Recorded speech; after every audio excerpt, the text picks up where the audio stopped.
Welcome to Step Zero. Modern work is a lot. Let's take it one conversation at a time. My guest today is Olga Solovyeva. Olga advises boards on AI governance and risk and writes on the human side of AI adoption. In this episode, we talk about why AI adoption inside companies is so inconsistent and the risks that come with getting it wrong, from data leaks to accountability gaps and more. Let's get into it.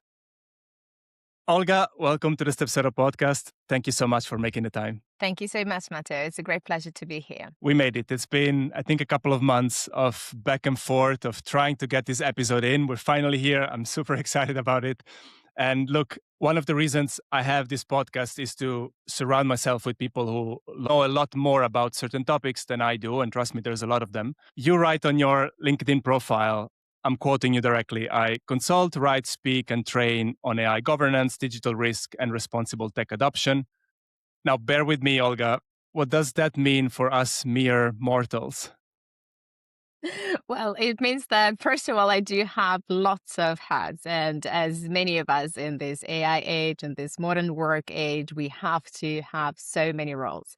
My professional background is academic, right? I used to work at the university, and I made my career by researching the societal impacts of technology.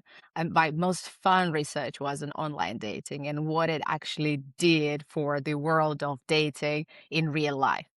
And this is something I got stuck with throughout my career. And then it's been just taking different turns. AI governance or technological governance or responsible tech governance is the basic idea of setting up some principles which organizations, no matter how techy they are, must have in place in order for the results and the impact of this technology being run be good for the society and have a positive outcome. So this is what I do. And I criticize what's going on in the world where, the tech is getting out of control. And I provide some guidelines and some help to the organizations who want to have their tech in place. And today, pretty much any organization is a technological organization because we do have various systems in place. They could be AI related, they could be not related, but you just want to have your tech under control to do a greater good and not to slip into some unintended consequences. So I assume you wouldn't be too surprised if today's topic will revolve around AI mostly, right? There's a few things that you can tell me about that. And look, let's start with this. Part of your job is also to train leaders, board members, companies on AI. Is there any bigger main misconception that you believe, on average, people walk in with that you need to address or correct? Well, yeah, it's a great question. Thank you for asking it. I think that when it comes to AI, the starter point is that it's a very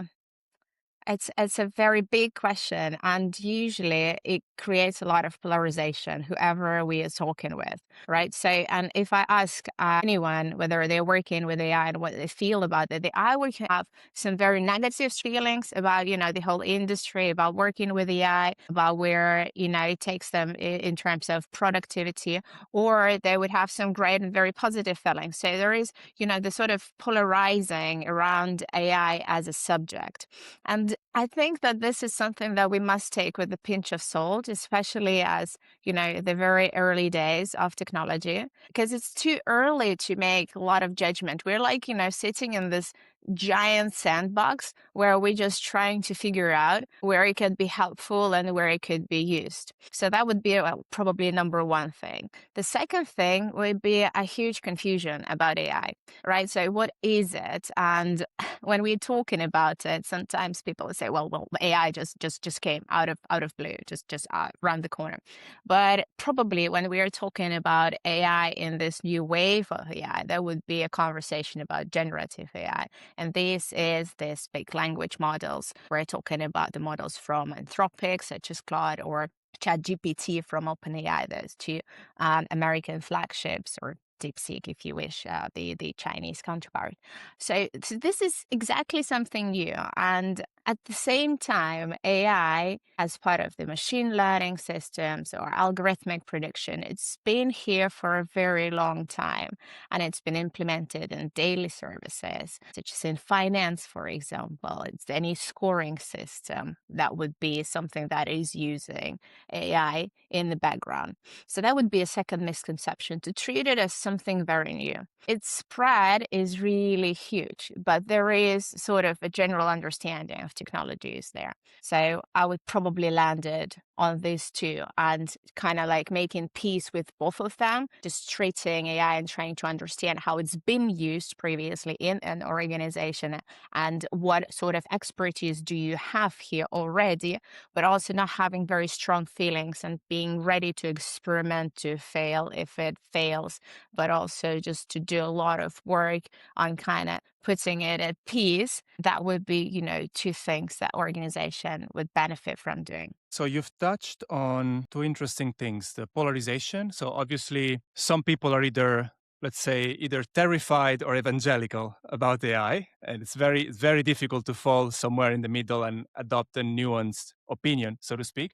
At the same time, there is a lot of confusion because I feel, at least as an outsider, someone who consumes content regularly on the internet and reads about AI but is not an expert, people don't really understand what AI really is. We almost treat AI as this omnipotent being, something that sits above us and knows it all.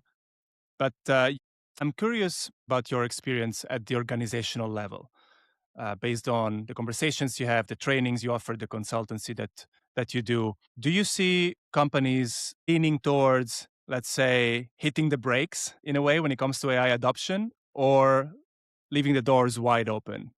This is, all over the place. And it really Mm. depends on the personality of the leader and how this whole thing gonna be rolling out in an organization. If the leader themselves are early adopters and they want to have more tech and they're ready to experiment, they probably would navigate the company in this way, right? So providing with lots of opportunity, lots of freedom to choose different tools and try to do as much as people can, and even maybe dedicating separate hours, within their workload when they can actually play with those tools.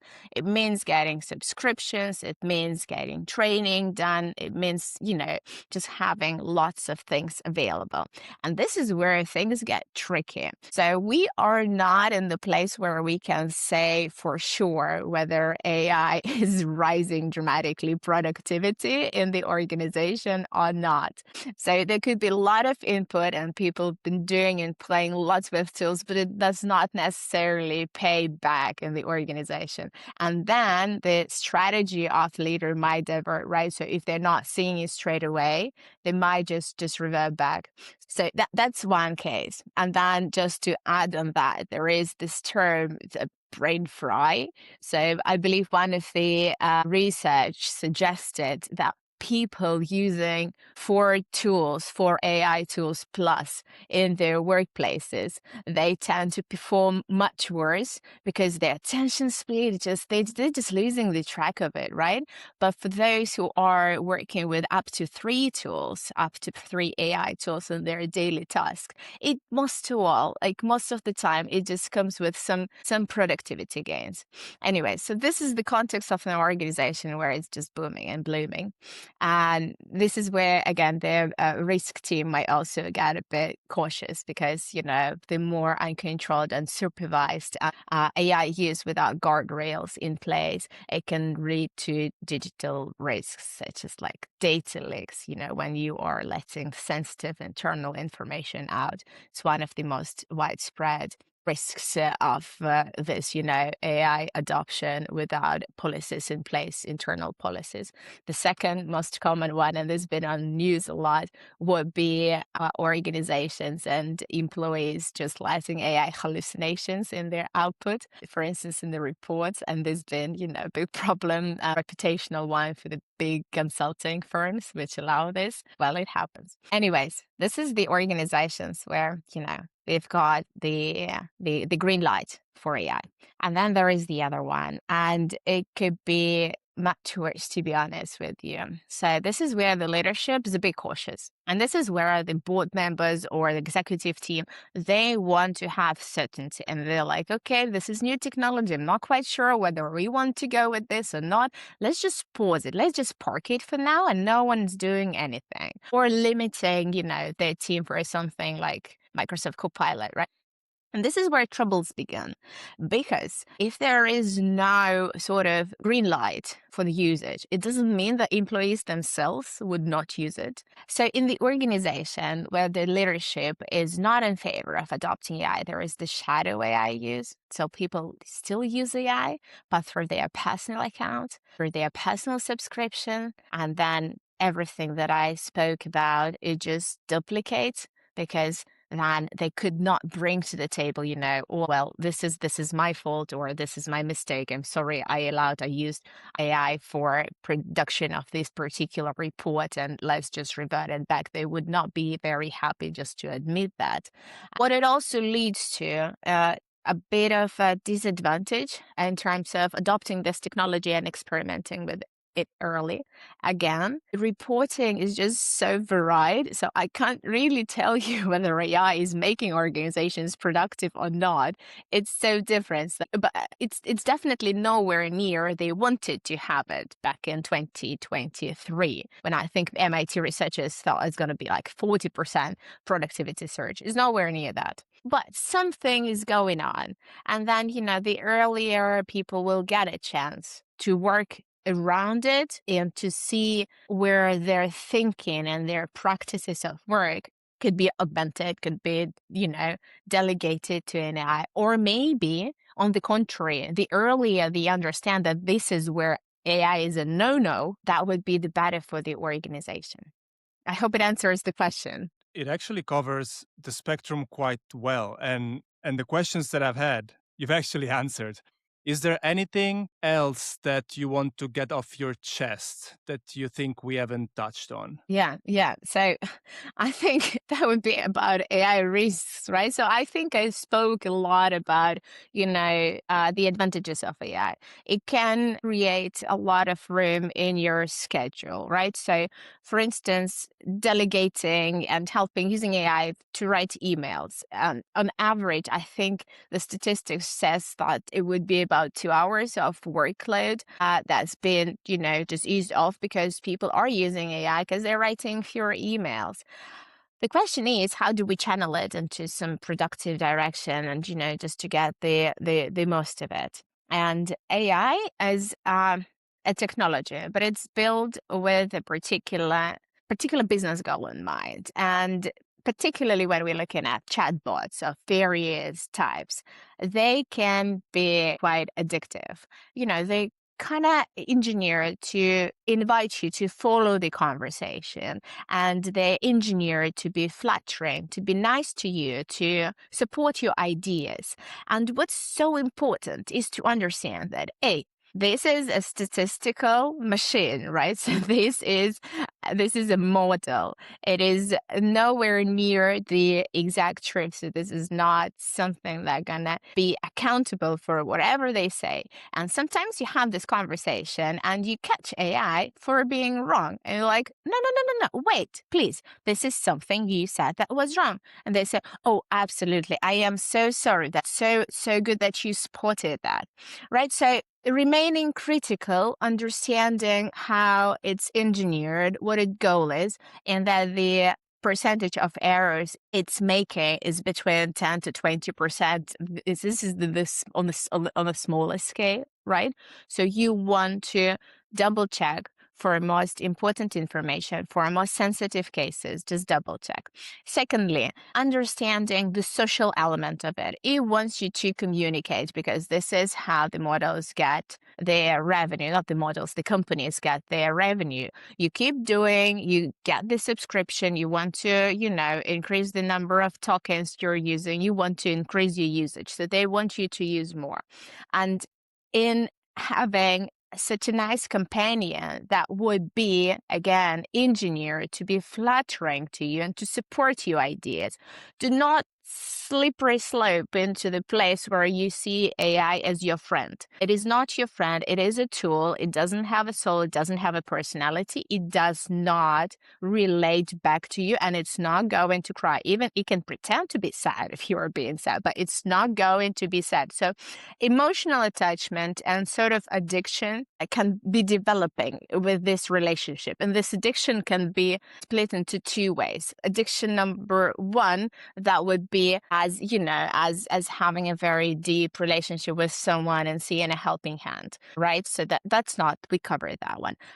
Addiction number two is just to sort of get the validation and to stop trusting your judgment and to get this, someone out there always available with your phone. It's so easy to get it out and just to check, right? So when you start doubting yourself in any situation, and this is where I want to reinforce the understanding of your listeners in themselves, that they can write an email, they can still search for information, they can do things, they can come up with a slogan, or they can come up with a framework, or they can do solve tasks without getting AI involved. This is where it might not be needed. And the third sort of risk, the organizational risk, which again, we see quite a lot. This is the amount of work slot being produced. And this is the killer for the productivity. So basically, when you're saving a couple of hours in crafting an email, then this is the situation where you can generate a lot with one click. And this could be work for somebody else. So when you are increasing your productivity by producing a report, yeah, generating it, and that would be an answer to one question that, 10 years ago would be 5 bullet points, but then now it's suddenly 30 pages because AI can do a deeper research. It can scan more documents. It can come up with more tables. And then again, you've got 30 pages report for someone else to read. And when we are doing that and using AI and thinking that we are doing a good job, look at me, I've done such a great in-depth report on whatever. Now we can make a very good judgment, and then you're circulating it with your team. Do you expect the team to read through these 30 pages just before the meeting? Or do you expect them to feed it to AI and get the bullet points? And again, here, when we talk about productivity and efficiency of the organization, what do we have as a result? We've got AI generated reports read by AI, summarized by AI, and everyone is just, discussing something no one is really accountable for. So losing the quality and losing the trace of accountability can be so easy with AI. And this is where this structure, the engineered sort of nature, and I don't really want to use any naturalistic terms for this, but yeah, but the mode of the machine, the way it's working and the way it's used and the use cases that can be adopted in an organization, it can be a bit tricky. So keeping our human cells is very important. Not outsourcing too much to AI is very important. Just checking on whether you still can perform the tasks that you start outsourcing to AI by yourself. So you have a very good and clear judgment of the quality of work produced, and being very considerate when using AI and producing excessive amounts of information, being considerate about others so they don't have to go through this, and we're not creating more work by using AI instead of, doing less. That would be my points, of where someone can be quite cautious. Olga, I appreciate you sharing and I appreciate you taking the time. And I hope we can do this at some point soon again. That would be great, Matteo. Thank you so much for inviting me.